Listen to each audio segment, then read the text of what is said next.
Welcome back from the break. We were having a discussion with Maulana Syed Amin Jafri on the topic Usul-e-Din.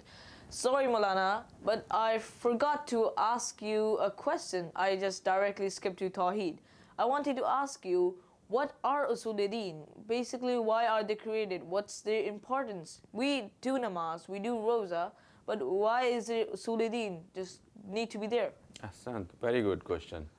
Basically, whenever you create any system, you have to have some basic rules to follow so you can stick with your objective.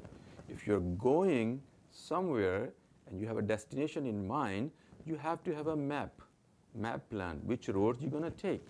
You create a company, you have to have a product and objective to sell it. Yes. Just like that, if you're creating a system, suppose we live in Canada, and somebody lives in China, somebody lives in Russia, somebody lives in Pakistan, somebody lives in Saudi Arabia, somebody lives in Iran.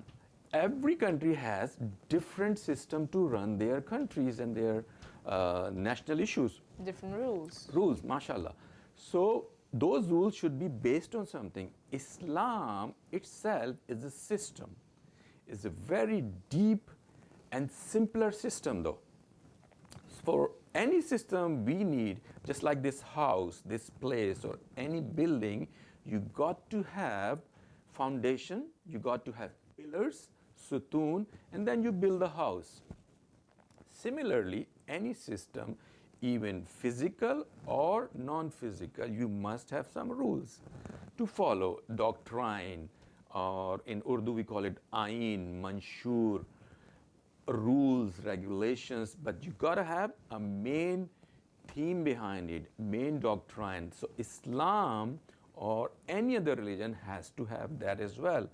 And this is where usul actually is the plural word. Usul means origins, basics, basis. So asal is basically singular, usul is plural.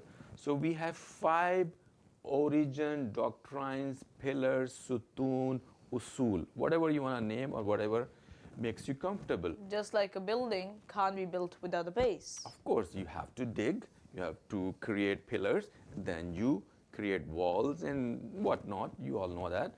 So then you create the building, and then if you have a building that is very high, the higher the building, the deeper you have to dig to create the solid foundation. So according to Islam, we have to have 5 usul-e-din. We must believe in those usuls. We must believe in the doctrine. And based on that, the entire system that you on daily basis you follow actually is Islam. When you say I fast in Mahr Ramadan, when you say I pray 5 times a day, I do azadari in Muharram or other days, I do this, I do Hajj, I pay zakat, I pay khums. Why? On top of all this, you have usul-e-din. Based on that, just like in other countries, you pay taxes. Why do you pay taxes? Because country needs to run according to financial needs. And then those finances would build roads, hospitals, policing, and all that. So similarly, Islam also has main rules that would go underneath the furu'at of the deen. Okay. Now, going back to Tawheed, where last time I asked you, why is there not more than one God? And you gave me a wonderful and spectacular answer. But now, I must ask you, if we cannot see Allah subhanahu wa ta'ala, how do we know that He exists? Ahsan, very good question. And question is actually the key to the knowledge. Question could be very small, but answer could be very big. When you say, this is a huge place, how do we get in? We need a key. Key is very small, but the house is big. So to enter into this huge house, or even a big city used to be keys to the cities. Key could be small. So question is very important thing. And this is a very basic, small, but very important question. How couldn't we see? Allah subhanahu wa ta'ala is Nazir. And one of his name is Nazir. How couldn't we see him? So before even we get into this, there are 5 pillars in Islam. Okay? Tawheed, Nabuwwat, Adl, Qayamat and Imamat. And we must know these 5 pillars.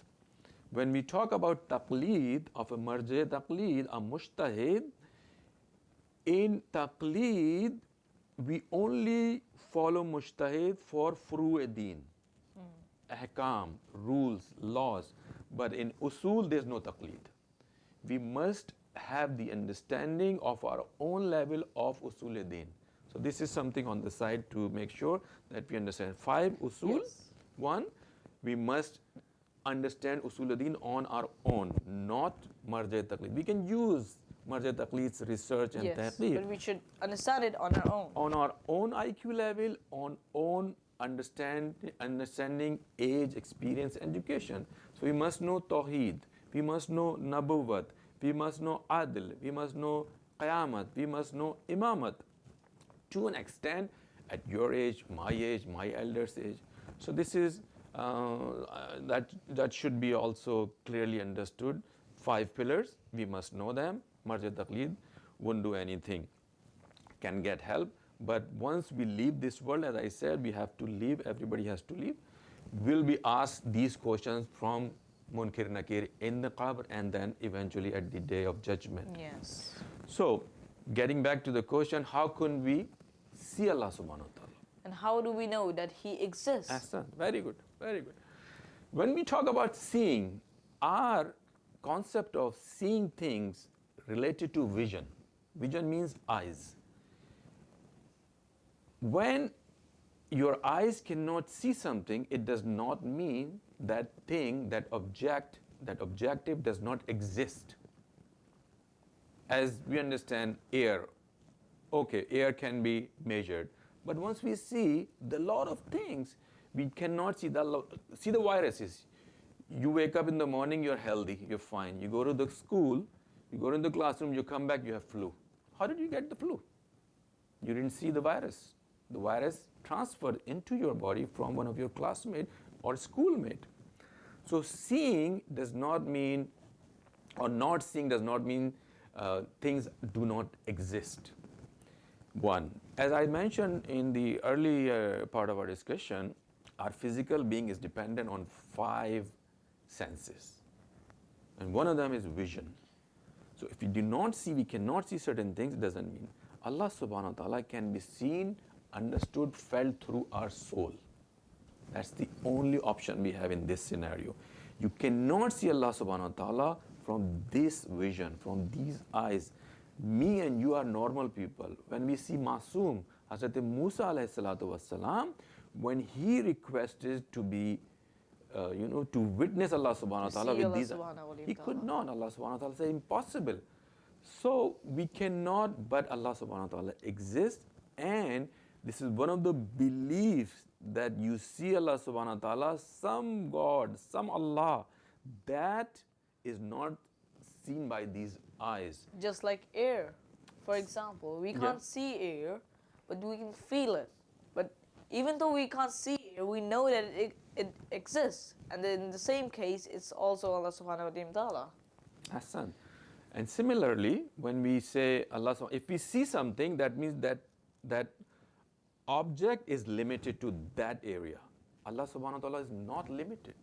So if you see something here, that means it doesn't exist there. It doesn't exist there on the other parts of the world. So Allah subhanahu wa ta'ala is not murakkab, is not compound, is not made of multiple things. Is unique ahad. So this is one of the reasons you cannot see Allah subhanahu wa ta'ala from these eyes. Now, moving on to the next question. I have to ask, we do ibadat, we do worship Allah subhanahu wa ta'ala, but there are also angels. Allah subhanahu wa ta'ala has made angels to worship Him.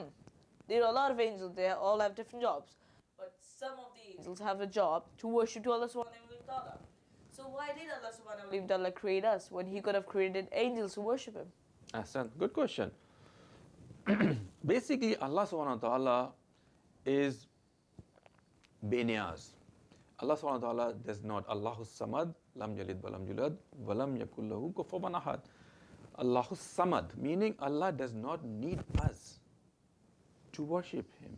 Allah does not even need angels to worship Him. Allah has nothing to do with our worship. It's He who gave us favor by creating us. We never existed. He gave us favor by creating us. This creation we never deserved. We never deserved. He gave us favor and saying, pray me, do my ibadat, become my abd. And it's for our well-being. It has nothing to do with Allah subhanahu wa ta'ala. We pray or we do not pray, Allah is still there. Creator is still there. Allah subhanahu wa ta'ala is still there. Lot of people on this planet, most of the people actually do not worship Allah subhanahu wa ta'ala, the same Allah subhanahu wa ta'ala we worship. So that's not for Him. That's for us, number one. Number two is He created us as the unique, most perfect khalqat, most perfect creation. Ashraful makhlooq, meaning we are the best of the best. We are the ultimate. And Allah subhanahu wa ta'ala has even said that I am proud of my product. This thing I have created as human being we call, I am proud of it. So Allah subhanahu wa ta'ala, number one, gave us the favor. He does not need any ibadat.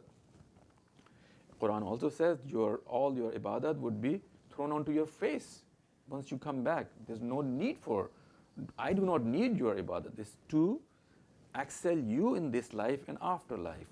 So basically, we are created for ibadat, and it's a favor He gave us. And there were angels.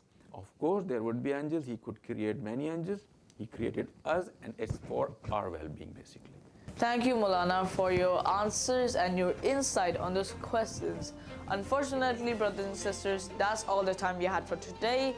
If you have any questions or queries you would like me to discuss with our Maulana, you can send them or email them or contact us on WhatsApp or call us.